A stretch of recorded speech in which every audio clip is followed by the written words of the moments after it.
नमस्कार सर्वांना, स्वागत आहे तुमचं माझ्या सुंदर अशा बागेमध्ये. तर आता थंडीचा महिना सुरू आहे आणि विशेष अशी फुले खूप छान फुलतात बघा ह्या महिन्यामध्ये. जास्वंदी तर फुलते, त्याचबरोबर गुलाबाचं असू दे किंवा शेवंती असू दे, जास्वंदी असू दे किंवा इतर मोगरा वगैरे सुद्धा खूप छान प्रमाणात फुलतो. त्याचबरोबर तुम्हाला मी आज दाखवणार आहे माझ्या बागेतलं सुंदर असं हे कृष्णकमळ. किती सुंदर दिसतंय बघा, केशरी कलरमध्ये फुलतं.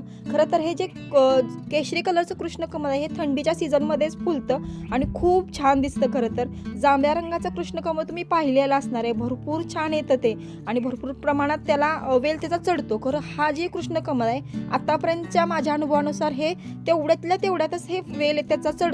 खरं खूप छान फुले लागतात थंडीमध्ये. तुम्ही पाहू शकता किती सुंदर सुंदर ह्याला कळ्या लागलेल्या आहेत आणि ह्या लवकरच उमलणार आहेत. खूप भारी दिसतात हे फूल आणि हे तुम्हाला कोणत्याही नर्सरीमध्ये सहजरित्या अवेलेबल होतं. हे मी 150 रुपयाला आणलं होतं. 150 ते 200 रुपयेपर्यंत तुम्हाला हे सहज कुठल्याही नर्सरीमध्ये मिळून जाईल. ह्याच्यामध्येही 2-3 व्हरायटी असतात. ह्यातली मी गुलाबी रंगाचं सुद्धा छोटं असणारं गोल असं कृष्णकमळ पाहिले, ते खूप भारी दिसतं बरं का. तर नक्की तुम्ही ही कृष्णकमळ लावा.